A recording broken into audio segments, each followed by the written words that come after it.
सच्चिदानन्दरूपाय विश्वोत्पत्त्यादिहेतवे तापत्रयविनाशाय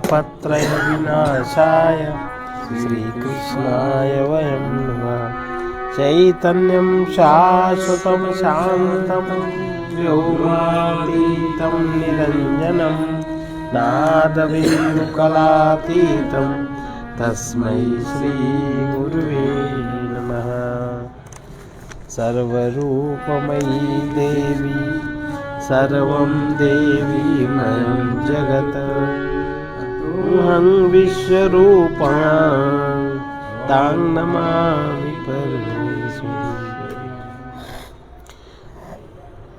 स्वतंत्र होने के कारण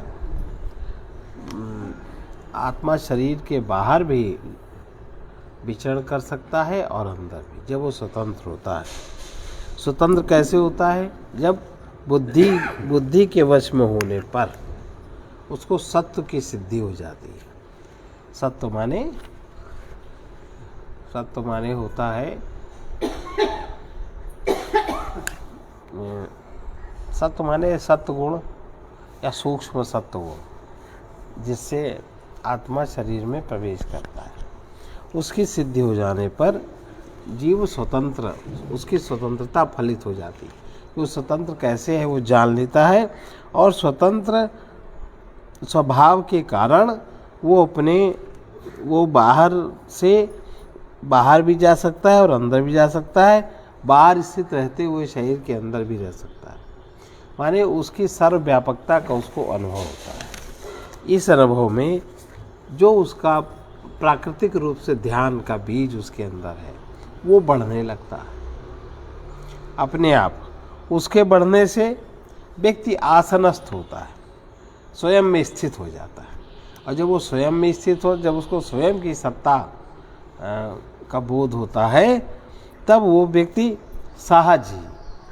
सहज रूप से वो चैतन्य सरोवर में निमज्जित होता रहता है। माने चैतन्य सरोवर परमात्मा का सर्वत्र है, उसमें वो निमज्जित होता रहता है, शुद्ध हो जाता है। और शुद्ध होने के बाद वो आत्मनिर्माण को प्राप्त, उसका पहली बार आत्मा का निर्माण होता है। आत्मा का निर्माण होता है कैसे? आत्मा को परमात्मा से युक्त करने के लिए वो पहली बार वो तैयार होता है, वो द्विजत्व को प्राप्त होता है। और फिर इस विद्या का, जो विद्या उसको जागृत होती है, जो विद्या उसको प्राप्त हुई, जो भी उसने जाना, ध्यान बीज उसका फलित हुआ, उसका अविनाश, वो विद्या उसकी स्थिर होती है। और फिर उसको जन्म का विनाश हो जाता है।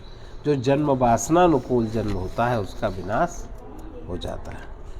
जब उसका विनाश हो जाता है तब वो आत्मा में स्थित होते हुए, स्वयं में स्थित होते हुए, तीनों अवस्थाओं में निरंतर वो चौथी अवस्था में जागृत रहता है। चौथी अवस्था उसमें जागृत रहती है। जैसे जागृत अवस्था में है उससे तो हट नहीं सकता, लेकिन उसमें चौथा जागृत है। तो इन अवस्थाओं को वो, जैसे रंगमंच पर आते जाते लोग हैं और पीछे बैठा कोई देख रहा है, आ जा भी रहा है, ऐसा। तेसु चतुर्थ तैल वदावसेच्यम, तीनों अवस्थाओं में चौथी अवस्था का तेल की तरह सिंचन करना चाहिए। वो तेल की तरह सिंचन करता है, फिर वो इतना मगन हो जाता है कि स्वचित्त में प्रवेश कर जाता है। जो स्वचित्त है, स्वचित्त एक प्रकार का स्तर है, उसमें वो प्रवेश उसका हो जाता है। और फिर सर्वत्र परमात्मा ऊर्जा का प्रस्फुरन जो प्राण रूप में पूरी सृष्टि में है, परमात्मा ऊर्जा जो प्राण रूप में सर्वत्र फैली है, वो उसको अनुभव होती है। किस तरह से प्राण उस परमात्मा से जुड़ा, किस तरह पूरे जगत में एक सा नियमन है, ये बात उसको समझ में आ जाती है। जब समझ में आ जाती है तब वो सर्वत्र समदर्शन, समता को उपलब्ध होता, सर्वत्र उसको समदर्शन होता।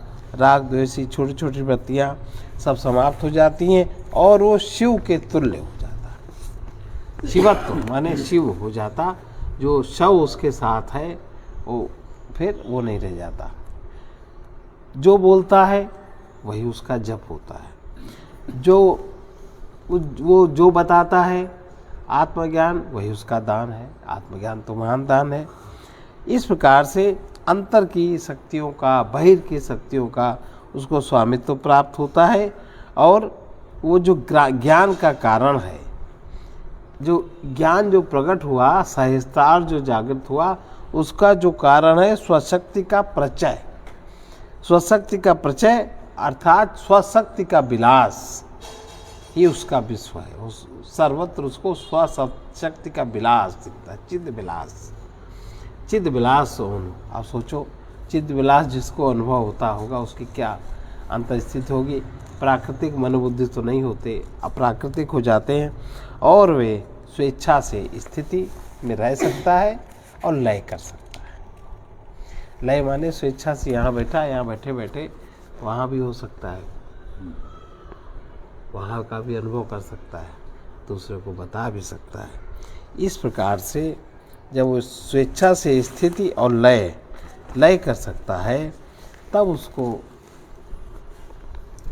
सुख दुख के विषय में उसको पहली बार ज्ञान होता है कि सुख दुख बाहर स्तर की वृत्तियां हैं, इनसे हम बहुत दूर हो गए। सुख दुख बहुत दूर उसको समझ। भाई सुख का मतलब क्या है? आपको सबसे पहले आपके अंदर चाह उठी, और चाह आपके में उठी संग के कारण, और चाह है कहाँ? आपके चित्त में जो भोगा हुआ, देखा हुआ, सुना हुआ बीज है, उसका जब उसी तरह का संग हुआ तो बीज स्फुरित हुआ मन में के स्तर पर कामना के रूप में। और फिर जब उसके संग से चाह उठी कि हमें ये चाहिए, जब आपको वो चाहिए, वो अब आप कितनी दूर निकल गए। और होगा उस जगत का पदार्थ ही, चैतन्य तो होगा नहीं। अब जब वो आपको मिलेगा तो आपको लगेगा सुख। आपकी चाह की पूर्ति हो गई तो आपको लगेगा हम सुखी हुए, और आपकी चाह की पूर्ति नहीं हुई तो आप दुखी हुए।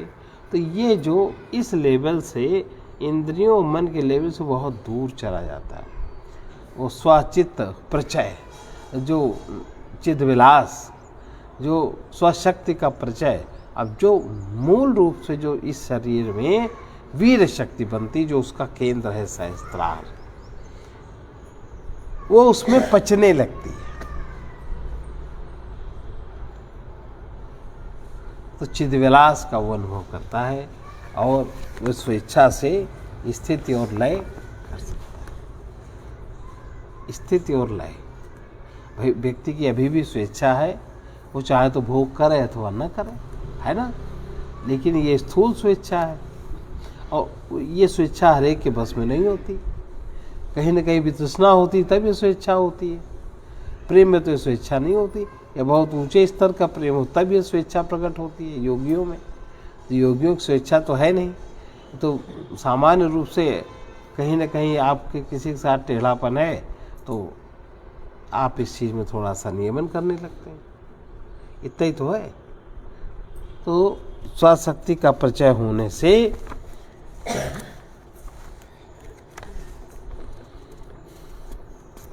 स्वशक्ति का परिचय अर्थात चिद विलास उसका विश्व है, और वो स्वेच्छा से स्थित माने स्थित हो सकता है। जैसे आप अपनी स्वेच्छा से स्थित रह सकते हैं और लय भी कर सकते हैं। ये है ना, थोड़ा जो बुद्धिमान लोग होते हैं उनको ये करना आ जाता है, कर सकते हैं। तो सुख दुख बाह्य वृत्तियाँ हैं, ऐसा वो सतत जानता है। सतत माने हमेशा, सोते जागते किसी तरह उसको ये पता है कि सुख दुख बाह्य वृत्तियाँ, इनमें उसका चित्त नहीं भटकता। चाहे उसके सामने सुख हो चाहे उसके सामने दुख हो, उससे वो प्रभावित नहीं कर पाते, वो उससे असंग हो जाता है। तो पहली बार असंगता का आनंद उसको मिलता है। गीता में कहा ना, असंग शस्त्रेण, असंगता रूपी शस्त्र के द्वारा इसको काटो।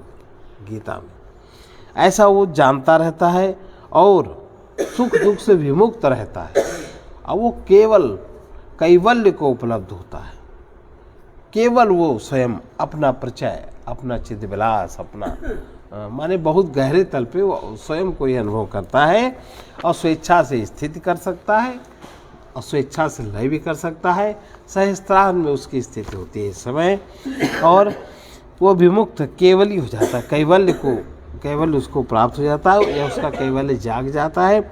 उस कैवल्य अवस्था में आरूढ़ माने स्थित हुआ योगी अभिलाषा क्षय के कारण, कोई अभिलाषा, सत्य से संबंधित जो चाह होती है उसको अभिलाषा कहते हैं, और जगत से संबंधित जो चाह होती है उसको चाह कहते हैं, अपने मन से संबंधित जो चाह होती है उसको इच्छा कहते हैं। तो अभिलाषा माने सत्य से संबंधित कोई भी सूक्ष्म स्थूल, वो उसके क्षय होने के कारण जन्म और मरण का, जितने उसके जन्म मरण हुए वो सबको वो देख के जान के अब वो अपने हिसाब से परमात्मा की सृष्टि में रहता है, वासना के हिसाब से, प्रकृति के हिसाब से नहीं रहता।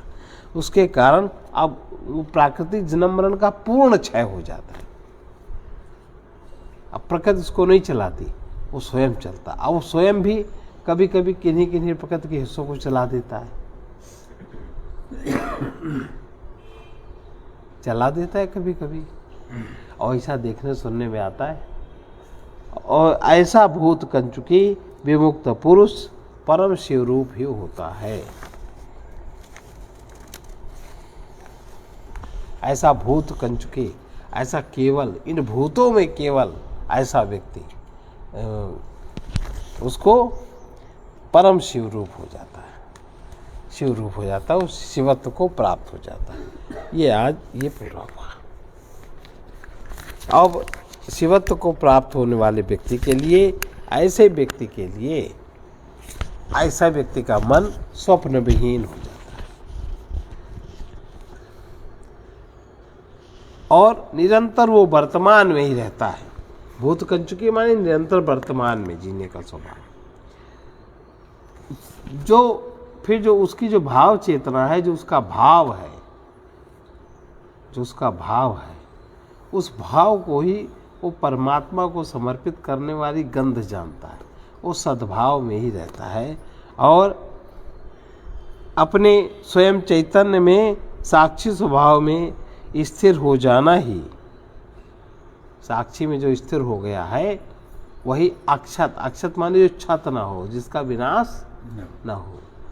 हम लोग चावल कहते हैं ना अक्षत को, अक्षत रूप से वो चैतन्य में साक्षी स्वभाव में स्थिर हो जाता है और निरंतर वो उसी चैतन्यता से भरा रहता है। उस चैतन्यता से ही परमात्मा की, उसी को भरा रहना ही परमात्मा की पूजा समझता है। निरंतर ओंकार में स्थित उसकी बनी रहती है, अर्थात तीनों अवस्थाओं के चलने पर सतत उसकी वो जागृत रहता है और उसकी स्थिति आज्ञा चक्र, कंठ चक्र और सहस्त्रार, इन तीन में होती। इसके नीचे आने में उसको बहुत दिक्कत है, उसके नीचे वो नहीं आता और सब कार्यों के कारण की समाप्ति उसके जीवन में हो जाती है। ऐसा निश्चल ज्ञान धारण करता है, वही उसके लिए आसन है। जो अब उसके संग से, अगर ऐसे व्यक्ति का संग होता है तो हृदय द्वार खुल जाता है दूसरे, ये उसकी पहचान है। इसमें कोई क्रिया व्रिया नहीं करनी पड़ती। ऐसे व्यक्ति का संग करने से अगले का हृदय द्वार खुल जाता है। नीचे के द्वार की शक्ति सद्य ऊपर होके उठ के आ जाती है। ये है शिवतुल्य।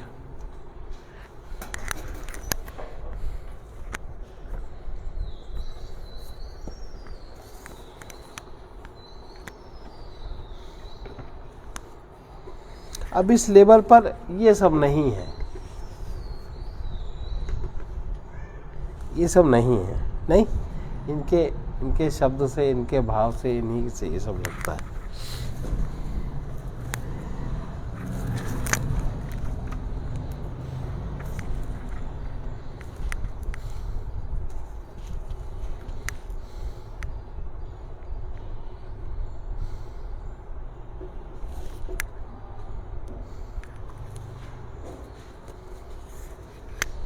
अच्छा है आज ये संपूर्ण हुआ, नहीं तो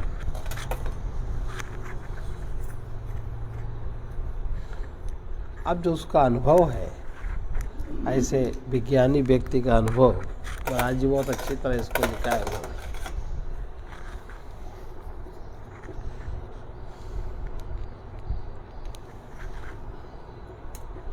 नित्य आनंद घन मेरे परमात्मन, नित्य आनंद घन मेरे परमात्मन, कभी भूले न मन मेरे परमात्मन, कभी भूले न मन मेरे परमात्मन, मेरे परमात्मन परम प्रेममय प्रियतम, मेरे परमात्मन परम प्रेममय प्रियतम, कितनी प्यारी लगन मेरे परमात्मन, कितनी प्यारी लगन मेरे परमात्मन, कभी भूले न मन मेरे परमात्मन, कभी भूले न मन मेरे परमात्मन, मेरे परमात्मन सबके आश्रय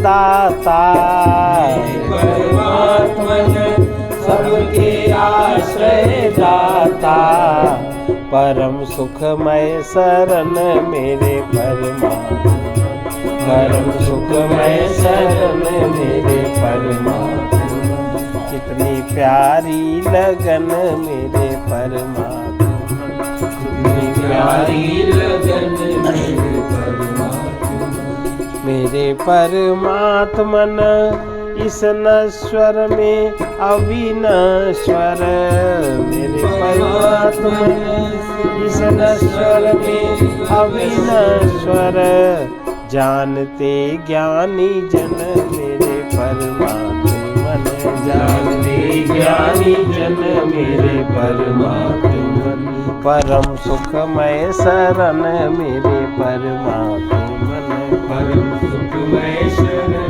मेरे परमात्मन, मेरे परमात्मन क्षण क्षण में गति तुमसे, परमात्मन क्षण क्षण में गति तुमसे, प्रकृति कण कण मगन मेरे परमात्मन, प्रकृति कण कण मगन मेरे परमात्मन, ये है प्राण समाचार।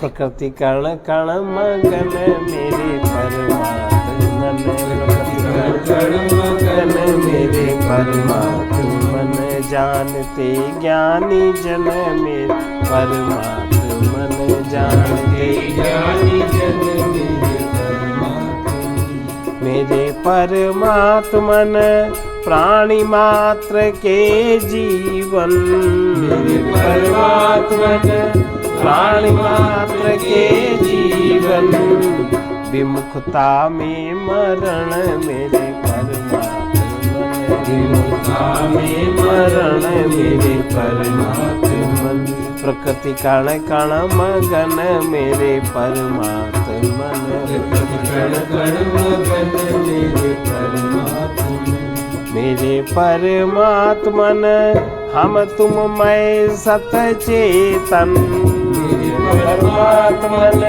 हम तुम मैं सत चेतन, पथिक का प्रिय भजन मेरे परमात्मन, पथिक का प्रिय भजन मेरे परमात्मन, नित्य आनंद घन मेरे परमात्मन, नित्य आनंद घन मेरे परमात्मन, कभी भूले न मन मेरे परमात्मन, कभी भूले न मन मेरे परमात्मन। अच्छा, परमात्मा से विमुख होने के कारण ही व्यक्ति की सुख में आ सकती है।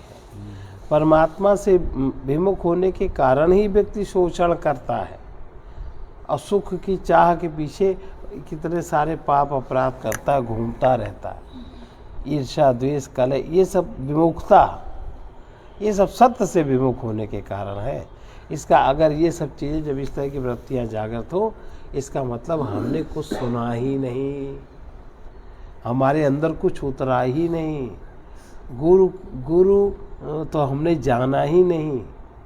अगर इन्हीं सब वृत्तियों में अभी तक हम घूम रहे हैं तो फिर ये बहरा, अंधे बहरे, अंधे और बहरे, अंदर कुछ गया ही नहीं, अंदर सब बंद है, बिल्कुल ट्यूब सब बंद है। अब इसमें कोई क्या कर सकता है? तो जो देह में छिपे हुए मन को जानता है, जो मन में व्याप्त चेतन आत्मा को जानता है, जो आत्मा को अखंड परमात्मा से नित्य युक्त अनुभव करता है, वही भक्त महात्मा है, वही महात्मा कहा जाता है और वही सिद्ध है। जब तक ज्ञान में विनाशी पदार्थ भरे हैं तब तक जड़मय जीवात्मा है। सुख तो विनाशी जगत में मिलता है, जड़मय जीवात्मा है। जब ज्ञान में कुछ नहीं है तभी सिद्ध महात्मा है। सिद्ध महात्मा किसे कहते हैं? जिसके ज्ञान में कुछ नहीं, केवल ज्ञान मात्र, कैवल्य की स्थिति जिसकी है वही सिद्ध है।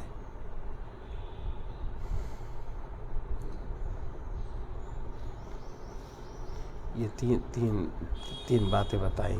इसलिए संसार में भय चिंता इसलिए है कि विनाशी वस्तुओं का आश्रय छोड़कर अविनाशी सत्य का आश्रय लेकर अभय और चिंता मुक्त जीवन हो जाए।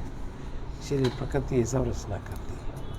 सर्वे भवन्तु सुखिनः, सर्वे सन्तु निरामयाः, सर्वे भद्राणि पश्यन्तु मा कश्चित् दुःखभाग्।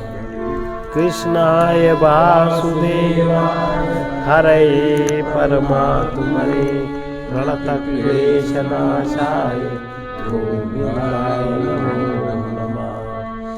असतो मा सद्गमय तमसो मा ज्योतिर्गमय मृत्योर्मामृतं गमय। ॐ पूर्णमदः पूर्णमिदं पूर्णात् पूर्णमुदच्यते पूर्णस्य पूर्णमादाय पूर्णमेवावशिष्यते। ओम शांति शांति शांति।